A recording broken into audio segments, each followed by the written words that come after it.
Hello everyone. Welcome back to EnglishTeacher.lk.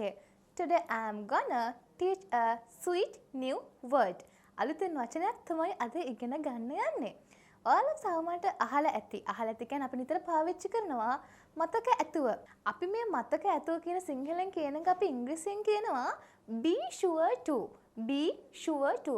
මතක ඇතුව හෙට ඔයා වැඩට එන්න. කොහොමද එහෙනම් කියන්නේ? මතක ඇතුව ඔයා හෙට වැඩට එන්න ඕන හොඳේ කියලා කියනවා. Be sure to come to work tomorrow. Be sure to come to work tomorrow. මතක ඇතුව ඔයා හෙට වැඩට එන්න. ඉතින් අපි මේ සිංහලෙන් මතක ඇතුව අනේ ඔයාලට මතක් කරලා එක කරන්න පුළුවන් නේද කියලා අපි අහනවානේ. ඉතින් මේ be sure to කියලා කියන්නේ මතක ඇතුව කියන පදයට. Okay, let's see some example. අපි උදාහරණ කිහිපයක් අරගෙන බලමු.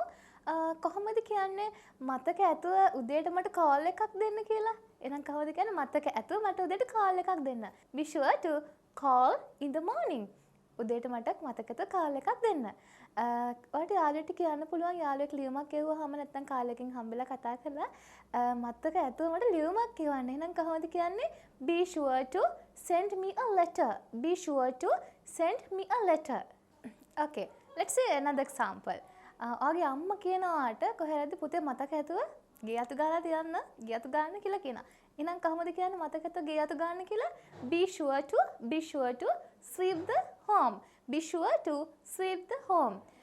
මතක ඇතුව ඔයා හොඳට වතුර බොන්න. කොහොමද එහෙනම් කියන්නේ මතක ඇතුව ඔයා හොඳට වතුර බොන්න කියලා? Be sure to drink water well. හොඳට එහෙනම් කොහොමද කියන්නේ මතක ඇතුව ඔයා හොඳට කන්න කියලා වගේ යාළුවා අසනීපෙන් හරි ඉඳි ඔයාට කියනවා. ඔයා කියනවා යාට මතක ඇතුව ඔයා හොඳට කන්න.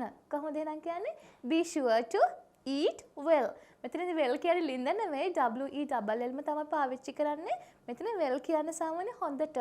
eat well හොඳට කන්න, drink well හොඳට බොන්න කියන අදහස. Okay, අපි අවසාන example එක විතර අරගෙන බලමු. මතක ඇතුව ඔයා මාව දවල් කෑමෙන් පස්සේ හම්බෙන්න. එහෙනම් කොහොමද කියන්නේ? මතක් කරලා ඔයා දවල් කෑමෙන් පස්සේ මාව හම්බෙන්න. Be sure to. මතක ඇතුව කියන්නේ be sure to meet me මාව හම්බ වෙන්න දවල් කෑමෙන් පස්සේ after the lunch. Be sure to meet me after the lunch. ඉතින් ඔයාලට පුළුවන් මේ මතක ඇතුව be sure to කියන word එක use කරලා ඔයාගේ ඉංග්‍රීසි භාෂාව හරිම ලස්සනට හසුරවන්න. So if you want to watch more videos like this, subscribe EnglishTeacher.lk.